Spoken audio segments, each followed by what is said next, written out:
시청자 여러분 안녕하십니까? K피플 이영현입니다.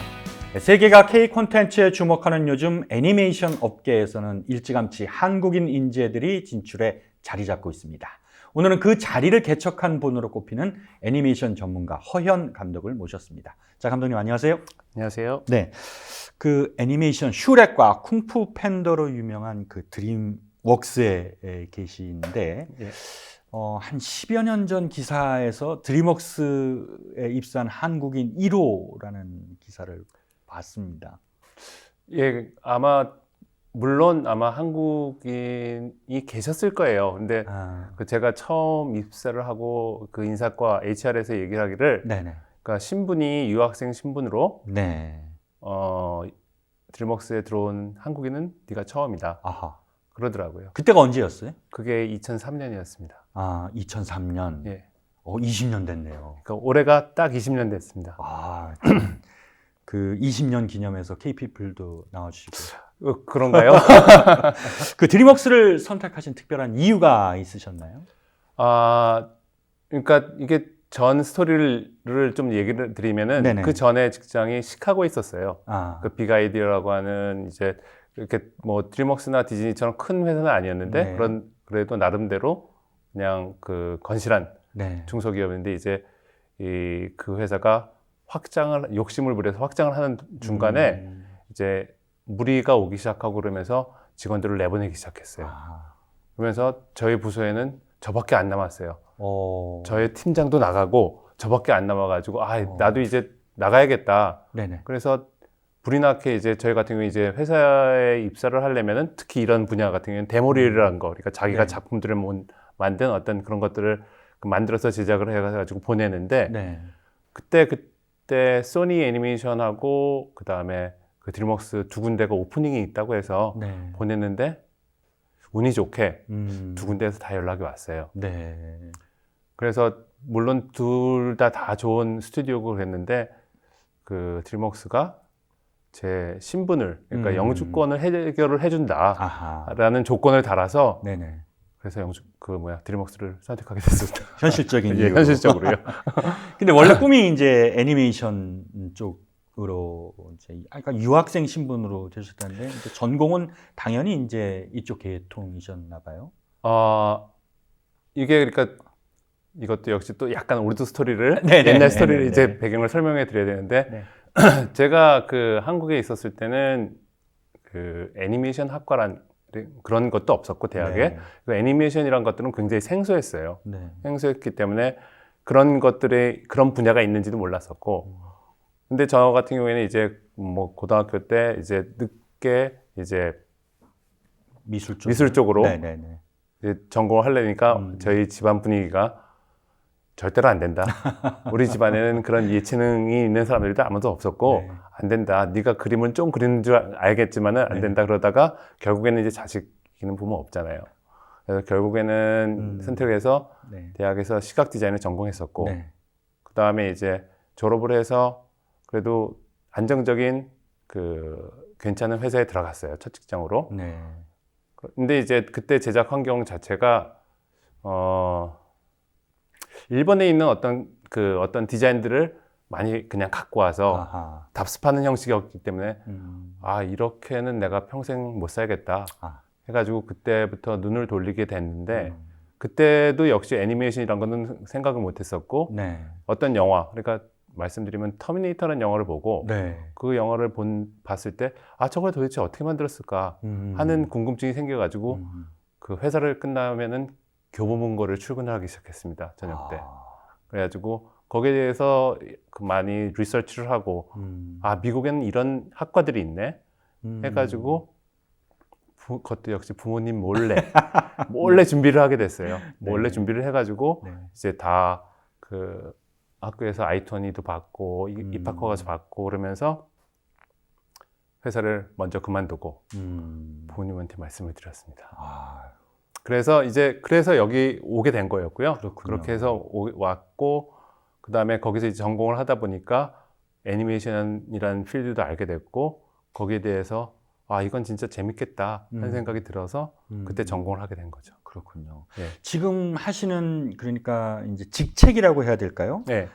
3D 모델링이라는 작업을 하시는 걸로 알고 있어요. 이제 좀 생각해보면 어쨌든 3차원으로 뭘 구현하는 것 같은데 그쵸. 잠깐 좀 설명을 해주시죠. 정확하게 말씀하셨는데요. 네. 이게 애니메이션, 특히 2D 애니메이션이 아니라 네. 이런 3D 애니메이션 같은 경우는 제작 부분이 그러니까 굉장히 단계별로 많이 나눠져 있어요. 네. 적어도 한 10개 이상의 네. 다른 파트들이 이렇게 쭉 나눠져 있는데 그 중에 한 부분인데요. 저희 같은 경우는 이제 크게 봤을 때 캐릭터 쪽과 인바이러먼트 쪽이라고 이렇게 나눠 보거든요. 네네. 근데 그런 것들을 다 그 3D로 구현한다고 보시면 되는데요. 네. 그 쉽게 말씀을 드리면 어렸을 때 네. 클레이, 그러니까 찰흙으로 뭘 만들어 보셨죠? 네네. 그런 비슷한 컨셉이라고 보시면 돼요. 그렇게 손으로 만드는 거를 이제 그냥 컴퓨터를 통해서 만드는 것 뿐이고, 그러니까 스커프팅을 한다 그러잖아요. 그러니까 조각한다는 그런 느낌으로 보시면은 아마 훨씬 더 쉽게 다가오실 것 네. 같아요. 그러니까 종이에 이렇게 그려놓고 그걸 갖다 이제 찰흙으로 빚는다. 네, 그렇게 이제 3D를 이렇게 뽑아내는 거죠. 네, 그렇게 뽑아내는 이제. 거죠. 예. 그러면 그 과정에서 가장 신경 써야 될 게 뭐예요? 캐릭터 쪽으로 보면은 네. 이제 매 쇼마다 스타일이 있잖아요. 네. 그 감독이 원하는 그 스튜디오에서, 그러니까 회사에서 원하는 스타일이 있는데 그 쇼마다 다 스타일대로 뽑지만 기본적인 원칙은 사람들이 좋아할 만한, 사람들이 애착을 갖고 이런 그 캐릭터가 있었을 때 내가 뭐 어린이로 치면은 인형이라도 하나 갖고 싶다. 그런 어떤 그런 느낌이 들 정도의 어떤 그런 사랑스러운 캐릭터를 만들어내는 게 저희가 그 주된 목적이죠, 사실. 네. 물론 캐릭터 그 영화에 맞아야 되겠지만. 그렇죠. 그러니까 이제 그 이야기를 만드는 분이 이런 사람을 원한다라고 이제 설명을 해놓으면 그거에 맞게 이제 얼굴 형태도 만들고 그렇죠. 이제 눈도 이렇게 조금 그렇죠. 크거나 작거나 뭐 이런 코도 식으로. 뾰족하거나 뭉툭하거나 뭐 이런 그런 여러 것들을 가지를 잡는 해가지고. 거군요. 예. 그 언뜻 좀 궁금한데 아바타라는 영화가 전부 다 이제 그래픽으로 나와서 예.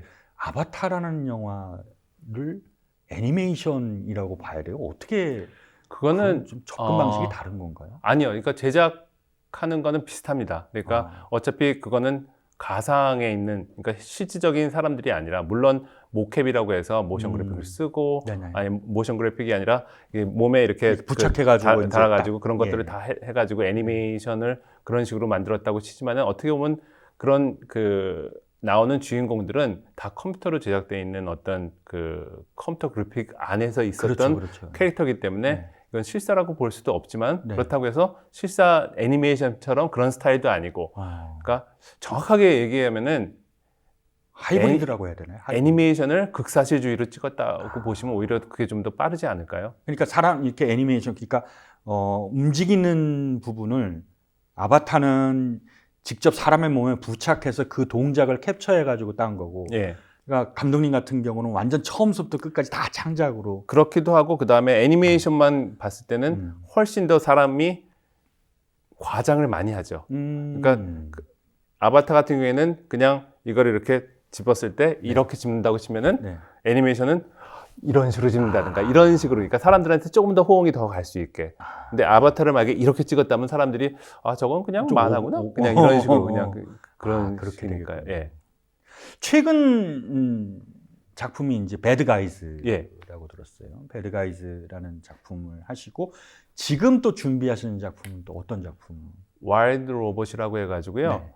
그것도 배드 가이즈도 역시 그 미국에서 잘 팔린 책 기반으로 해서 만든 거고, 네네. 와일드 로봇이라고 해서 또 그것도 역시 그 베스트셀러 중에 하나를 이제 셀렉트해서 그걸 이제 각색해가지고 디벨롭하는 과정인데요. 네.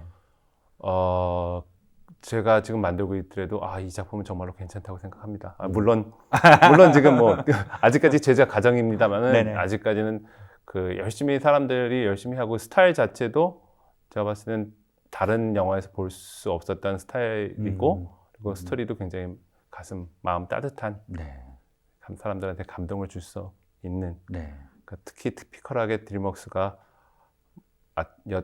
잦은 그 개그를 많이 해왔다면 이거는 사람들한테 정말 뭉클한 스토리를 줄 수 있는 그런 애니메이션을 제작하고 있습니다. 20년 계시면서 몇 개 작품을 했는지. 제가 맡은 작품은 네. 지금 그 2003년부터 그러니까 나온 작품, 네네. 그러니까 그 여러분들한테 극장에서 선보인 선보인 작품은 두 작품밖에 안 돼요. 근데 제가 맡은 작품, 근데 제가 도와준 작품들은 이제 뭐 How to Train Your Dragon, and 쿵푸 팬다, 뭐 여러분들이 알고 있는 것들은 대부분 다 참여를 했었고요. 참여를 했고. 예, 제가 직접 그러니까 감독을 한, 그런 관리 식으로 한 거는 관리 감독을 한 거는 네. 두 작품밖에 안 되는데 그것도 사연이 좀 있습니다. 어떤 사연이에요? 궁금하네요. 그러니까 그 라이즈 오브 가디언이 끝난 다음에 네. 이제 다른 그 멍키 오브 뭄바이라고 해서 네. 그런 그 작품이 들어갔었는데 네. 2년 반 정도 제작을 하고 제 파트는 거의 끝난 상태에서 영화가 무산됐습니다. 여러 가지 이유로 여러 가지 이유가 많거든요. 네네. 그래서 두 번째로 들어간 게 레일칸이라고 해서 그거는 오스트레일리아 배경으로 어떤 동물에 대한 얘기인데 그것도 거의 한 3년 정도 일했는데 그것도 역시 무산이 돼버렸어요. 와. 그래가지고 진짜 그때는 진짜 회사를 옮겨야 되나 하는 뭐 그 진짜로 그 약간은 좀 저한테는 좀 힘든 시기였었는데 그거 넘기고 그 다음에 참여를 하게 된 게 배드가이스. 결국 그게 이제 세상으로 나왔을 때 정말로 기뻤습니다. 아니 잠깐만, 그러면은 지금 감독님이 총괄 책임을 진 게 배드가이즈하고 그 다음에 라이즈 오브 가디언이라고 해서요. 네, 그 두 작품인데 예. 나머지는 참여도 있었지만은 말하자면 이제 엎어진 작품도. 예, 그러니까 그 엎어진 두 작품이 제가 다 총괄이 아니라 그 제 부분을 슈퍼바이징을 했었고, 네. 근데 그렇게 엎어지게 됐죠. 그러니까 제 커리어에서 한 5년 정도는 사라진 아무것도 거네요. 없어진 거죠, 그냥. 근데 그 사실 없어진 게 아니잖아요. 그게 다 이제 일단은 남아 있잖아요, 히스토리에. 그쵸. 히스토리에, 그러니까 제 마음속에 남아있겠지만은, 근데 사람들한테는 안 남아있잖아요. 나와야지 사람들이, 뭔가 나와야지 사람들이 보고, 그 작품, 거기 이렇게 했지만은, 뭐 제작했다고 해서 그게 세상 밖으로 나오지 않으면은, 뭐, 어차피 제가 만드는 건 독립영화를 만드는 것도 아니고, 네. 어차피 사람들의 반응을 보고 즐거워해 주시는 걸 보면서 저희들도 그거에 대해서, 막 보람을 갖고 하는 어떤 그런 시너지가 나는 건데, 네. 그런 게 없어져 버리니까 2년 반, 이제 모든 작품이 다 그렇지만은 들어가면 엄청나게 열심히 하거든요. 그렇죠. 창작이라는 게 원래 애착이 그쵸. 없으면은 그런 게 안 나오잖아요. 예. 네. 그러니까 5년이라는 세월이 없었다면, 야, 참 그게 이제 어떻게 보면 아쉬움이 남는, 제가 다음 질문은 뭘 드리려면 그 중에서 가장 아쉬움이 그게 남는 작품이 제가 뭐라고 여쭤보려고 그랬는데, 이거는 그렇게 여쭤볼 수도 없겠네요. 그러니까 제가 드림웍스에 있으면서 가장 네. 아쉬웠기도 하고 참 나한테는 힘든 시간이었었던 것 같아요. 물론 저뿐만 아니라 그게 참여 인원들이 다 그렇게 느꼈을 거예요. 보통 한 작품이라면은 몇 분이 참여를 400명 정도가 들어갑니다. 그럼 드림웍스 쪽에서 한 작품만 진행하는 건 아니잖아요. 여러 개를 진행하죠. 근데 그게 한꺼번에 400명이 다 들어가는 게 아니라 순차적으로 계속 들어갔다가 이쪽에서 이제 끝나면은 다시 다음 영화로 넘어가고 뭐 이런 식으로 돌아가기 때문에. 그러니까 컨베이어 벨트로 생각하면. 예, 맞습니다. 이렇게 생각하군요. 경쟁사 작품들. 이제 경쟁사라고 하면 먼저 시청자분들한테 좀 이야기를 좀 드려야 될 것 같은데, 픽사가 있겠고 또 디즈니가 있겠고요. 그리고 그다음에 요즘 이제 재작년인가에 오스카를 탔었던 소니 애니메이션이 있겠죠. 예. 그 이제 경쟁사 작품들도 이제 매번 보시잖아요. 예. 그 중에서 어떤 작품이 좀 기억에 남으세요? 저는 몇 년도에 나왔는지 모르겠는데요. 지금까지도 보더라도 항상 재밌게 몇 번을 봤는지 모르겠어요. 근데 레타토이라고 해서 그 쥐 이야기 있잖아요. 그거는 제가 봤을 때는 작품성이라든가 디자인이라든가 그리고 여러 가지 면에서 아직까지는 제가 최고로 뽑고 단연 있습니다. 최고로. 참. 이렇게 보면 이제 왜 작가들마다 이제 화풍이 있듯이 이 회사들마다 또 스타일이 있잖아요. 참고로 말씀드리면 저희 이제 KBS도 그렇고 MBC도 그렇고 SBS 약간의 보도하는 스타일이 좀 다른데 그런 것처럼 그 드림웍스만의 특징이라고 한다면 어떤 게 있어요? 제가 느끼기에는 이건 뭐 그 드림웍스 관계자가 그 오피셜하게 얘기하는 게 아니라 네, 그냥 제가 그냥 예, 느끼는 예. 걸로 얘기하면 스타일 자체가 없습니다. 그래서 그게 스타일인 것 같아요. 그러니까 기본적으로 우리가 생각했을 때 디즈니 딱 하면 떠오르는 게 약간 공주 프린세스, 이야기. 공주 예. 스타일, 그리고 모든 것들이, 그리고 네. 픽사 같은 경우에도 예쁘고 이렇게 앙증맞은 네. 어떤 캐릭터들이 이렇게 나오는데, 네. 드림웍스 같은 경우에는 매 작품마다 네. 그런 어떤 그 감독, 그러니까 그거를 이제 총괄하시는 감독들의 역량에 대해서 많이 믿고, 그런 스타일을, 그러니까 슈렉이라든가, 네. 콩팬다 우리가 알고 있는 요번에 네. 나왔었던 배드가이스라든가, 네. 이렇게 비교해 놓고 보면 거기에서 특정 지어서 이게 전통적인 드림웍스 스타일이다 이런 건 없습니다. 그래서 저는 오히려 드림웍스가 그게... 굉장히 매력적인 것 같아요. 그리고 많은 사람, 다른 아티스트랑도 제가 얘기를 해보더라도 드림웍스에 남아 있어야 하고 남아있고 싶은 이유가 그런 것 때문에. 그러니까 매 작품마다 새롭게 하거든요. 그러니까 매 작품에 들어갔을 때 스타일이 너무 완전 틀리니까 전에 했던 거니까 굉장히 다시 시작하는 것 같죠. 그래서 제가 말씀드렸듯이 20년이 어떻게 간지 모르겠다고. 매번 새로우니까 그런 것들이 제일 저한테는, 아티스트한테는 굉장히 큰 축복이죠. 같은 걸 답습하지 않으니까요. 네. 모든 역할이 가능한 연기력이 충만한 배우쯤이라고 생각하면 되겠네요, 드림웍스가. 굉장히 좋게 말씀해 주시는 것 같아요. 자, 애니메이션 회사니까 뭐 감독님도 그렇고 직원분들이 동심이 넘칠 것 같은데 어때요? 회사 분위기나 뭐 사람들. 제가 굳이 비교하자면은 제가 비교할 수 있는 상대는 제가 다녔던 한국의 회사밖에 없습니다. 그때는 90년대 중반이었었고, 네. 그리고 거기랑 분위기를 보면은 여기는 어떻게 보면 그냥 굉장히 자유롭죠. 어차피 모든 직원들이 적어도 이 전체 직원의 한 반 이상은 아티스트고, 그러니까 복장이라든가, 네. 그 다음에 어떤 시간의 어떤 분할이라든가, 네. 자기가 하고 싶은 때 이렇게 하는, 그리고 그 회사가 그런 것들을 얼라우하고, 그러니까 허락을 해주고, 이런 것들이 그런 것들을 규제하면 규제할수록 창작 의욕을 떨어뜨리게 되니까요. 최대한대로 그런 것들은 이렇게 최대한대로 오픈해 놓으니까 사람들이 자유로울 수밖에 없고, 자유로우니까 오히려 좀 그리고 우리가 얘기하고 있는 게 동심에 대해서 얘기를 많이 하잖아요. 네네. 그러니까 조금 더 철이 없다고 할까요? 철이 없을 수 있죠. 이해가 됩니다. 예. 예. 이제 애니메이션이 만들어지기까지 이제 크게 제가 이해하고 있는 부분은 이야기가 있겠고 그 이야기를 구현해내는 과정이 있겠죠. 근데 이야기를 이제 처음에 만든 사람이 있겠고 그 이야기를 또 발전시켜 나가는 사람이 있고 역시 마찬가지로 그런 이제 이미지를 구현을 하고 하는 사람인데 이 모든 과정 중에 그래도 가장 신경을 쓰고 중요하게 생각하는 과정이 있다면 어떤 게 있어요? 다 중요하겠지만. 네, 그러니까 아까 말씀드렸지만 이제 애니메이션을 만드는 과정은 적어도 10개 이상의 스텝을 거칩니다. 근데 그 한 스텝이라도 삐걱거리거나 잘 안 되면은 어차피 완성도 있는 작품이 나올 수가 없어요. 그렇겠죠. 그런데 그렇더라도 굳이 한 것을 뽑는다면 저는 스토리라고 봐요. 스토리의 기본적인 뼈대가 이제 그 뼈대를 만들어서 살을 붙이고 근육을 붙이고 살을 붙이는데 이 뼈대 자체가 흔들리기 시작하면은 그 근육이라든가 살 자체가 의미가 없어지는 거죠. 움직일 수가 없으니까.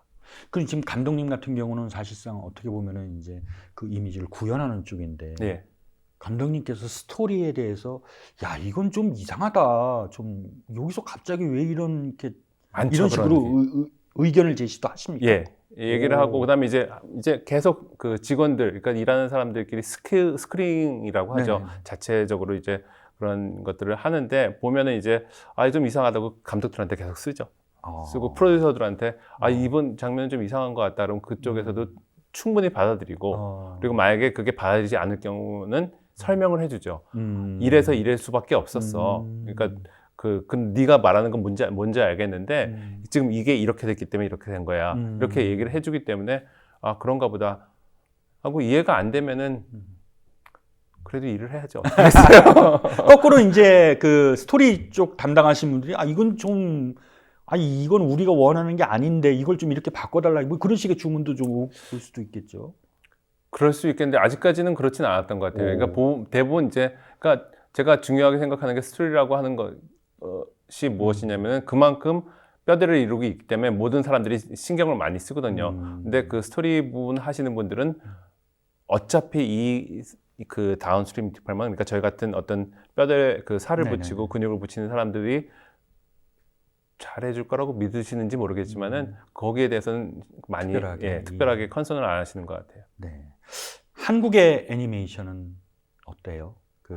물론 이제 뭐 공식적인 어떤 것보다도 요즘 그러니까 한국 애니메이션 같은 경우에는 그러니까 역사를 보면은 한국 애니메이션은 하청을 많이 그랬었죠. 해 왔었어요. 그러니까 그만큼 하청이 많다는 거는 그 다른 미국이나 일본에 비해서 제작비가 싸게 들어간다는 거거든요. 그러니까 싸면서 퀄리티를 맞출 수 있는 그러니까 그런 그 환경이 된다는 건데 한국 애니메이션이라고 해서 그렇게 특징을 잡을 수 있는 아직까지 그런 역사라고 해야 되나요? 그러니까 그 기반은 많지는 않아요. 그러니까 요즘에 이제 저희가 볼 수 있는 어떤 애니메이션, 장편 애니메이션 같은 경우에는 2010년 초반서부터 이제 제작하기 시작했어요. 네. 제작해가지고 그다음에 그렇게 극장에서 볼 수 있는 여러 그런 장편들이 보이는데 기술력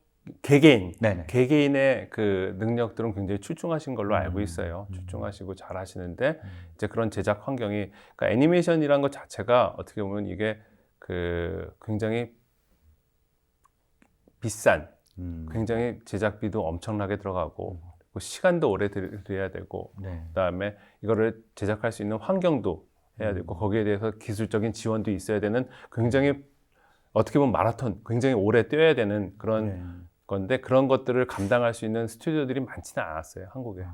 그래서 그걸 장점이라고 아직까지는 얘기할 수 있는 게 저는 한국인 그러니까 개개인들의 자산, 탤런트가 실력들이 저는 지금 이제 감독님께서 20년 전에 진출하셨을 때는 한국인들이 거의 없었죠. 그때 같은 경우에는 많죠. 그러니까 한국에서는 학과들도 많아졌고요. 대학교에서 학과들도 많아졌고, 그다음에 그전처럼 그 이제 애니메이션이라고 해서 사람들이 애니메이션이라는 것들을 많이 알게 됐어요. 많이 알게 되고 그런 것들이 있기 때문에 이제 거기에 대해서도 그 많이 사람들이 오픈돼 있고, 그다음에 이제 전처럼 미술이라든가 어떤 그런 거에 편견을 많이 가지고 계시지 않으시니까 이제 그런 것들도 많이 선택을 해가지고 그런 그 인재풀이 좀 많아졌다고 하나요? 그리고 이제 해외에도 많이 나오시고. 그 제가 감독님에 대한 기사를 검색하다 보니까 이제 과거에 그 동양인 캐릭터를 애니메이션 그 작품에 넣었는데 이제 그게 또 화제가 돼가지고 감독님 인터뷰를 하신 적이 있었어요. 그게 어떤 스토리냐면요. 그러니까 제가 아까 말씀드렸듯이 처음 2008년도에 그 이제 라이즈 오브 가디언을 처음 맡았을 때 그때 이제 이제 스토리를 쭉 얘기를 하면은 맨 초기 감독과 프로덕션 디자이너들이 있다가 한 1년 정도 있다가 파이어가 됐어요. 근데 그때도 이상하게 또 저만 남았어요. 그 프로덕션에.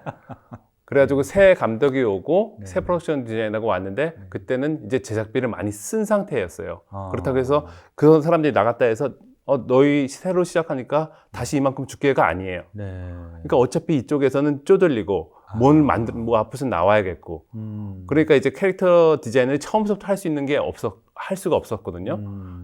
그러니까 근데 저는 히스토리를 많이 알고 있고 그러니까 감독이 너 한번 해봐.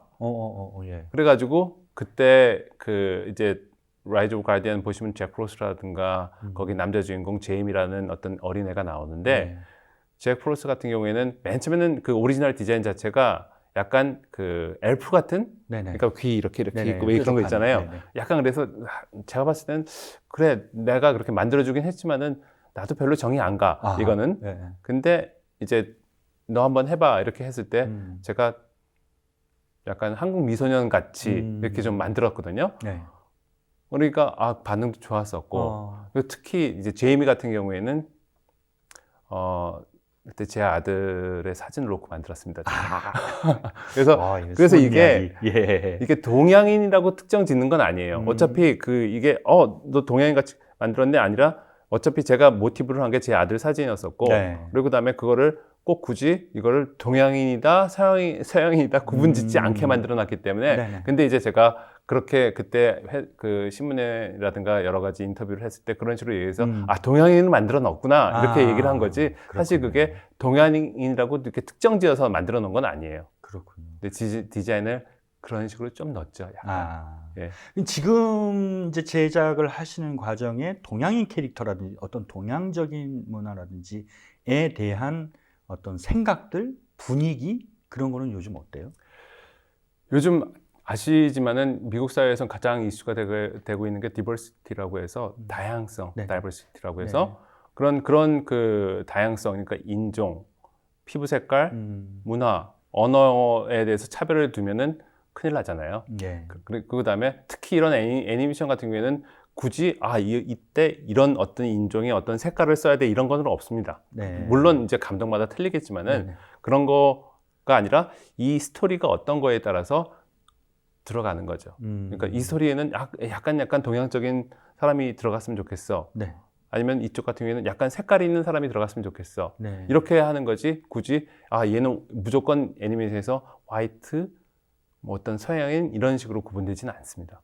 제가 알기로는 그렇습니다. 모르겠어요. 뭐 회사에서는 그게 아니야. 그렇게 얘기할 수도 있겠지만은 제가 알고 있기는 하는 모든 것들은 스토리 드리븐, 그러니까 스토리를 위주로 해서 거기에 맞는 캐릭터들을 제작하는 걸로 알고 있습니다. 그 요즘 이제 OTT 시장이 발달해서 많은 애니메이션들이 더 이제 사람들이 많이 접할 수 있게 됐는데 지금 그 보면은 애니메이션이 이 TV 드라마나 영화처럼 이렇게 많은 사람들의 주목을 받기는 어려운 것 같아요. 지금 현장에서. 저는 거기에 디스어그리 합니다. 그러니까 왜냐면은 그러니까 물론 그러니까 이게 국내 애니메이션은 아직까지는 이게 어른층을 상대로 한 게 아니라 대부분 생각하기에는 이제 그 아동층이라고 생각을 하는데 이게 그 국한을 국내가 아니라 세계적으로 봤을 때는 특히 뭐 미국만 보더라도 이게 전 가족이 즐길 수 있는 어떤 그 하나의 장르지 어린이를 국한으로 해서 그 애니메이션을 만들지는 않거든요. 그리고 사실 아시겠지만 그 박스 오피스에서 그 전체적으로 흥행된 영화들을 이렇게 보면은 10위 안에 애니메이션들이 들어갑니다. 그런 뭐 슈렉도 역시 슈렉도 그 중에 하나고 쿵팬더도 역시 하나고 물론 이제 우리가 알고 있고 있는 뭐 한국에서 만든 어떤 오징어 게임이라든가 뭐 여러 가지 요즘 이렇게 그런 OTT를 기반으로 해서 만든 어떤 그 드라마들이 굉장히 전 세계적으로 히트를 치고 있지만은 그렇다고 해서 그 한국만으로 국한되면 그게 맞아요. 그러니까 그런 어떤 드라마들은 굉장히 하는데 애니메이션은 아직까지 열세인 건 확실한데 이게 그 범위를 넓히면은 꼭 그렇지만은 않습니다. 앞으로 이제 이 마지막 질문입니다. 한국이 그 애니메이션으로서 좀 더 한 스텝 더 올라갈 수 있다. 그렇게 하기 위해서는 지금 어떤 조건이 가장 필요할까요? 지금 좋으신 분들도 많이 한국에서 이제 그 외국에서 여기서 많이 경험을 쌓고 한국으로 들어가시는 분들도 있고 그러니까 개인적인 어떤 역량 같은 경우에는 저는 굉장히 한국이 굉장히 높다고 보거든요. 높다고 보는데 근데 그것들을 이제 연출하실 수 있는 어떤 그런 분들이 조금 더 많았으면 좋겠고요. 그래서 제가 알고 있는 좋은 소식은 이제 국내 유명 감독님들이 이제 애니메이션 차기작으로 애니메이션 쪽으로 많이 눈을 돌리신다고 하니까 거기에 대해서 굉장히 기대를 많이 갖고 있고요. 그런 식으로 하면은 아마 진짜로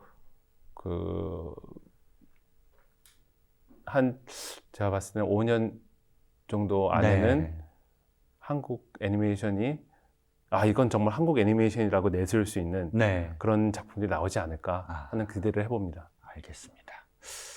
감독님, 그 지금 준비하신 작품이 어떤? 와일드 로봇이요. 와일드 로봇. 좋은 성공, 좋은 작품 계속 기대를 하면서 오늘 나와주셔서 대단히 감사하다는 말씀을 드립니다. 감사합니다. 고맙습니다. 자, 오늘 순서 모두 마치겠습니다. 저희는 다음 시간에 다시 찾아뵙겠습니다. 시청해주신 여러분 고맙습니다.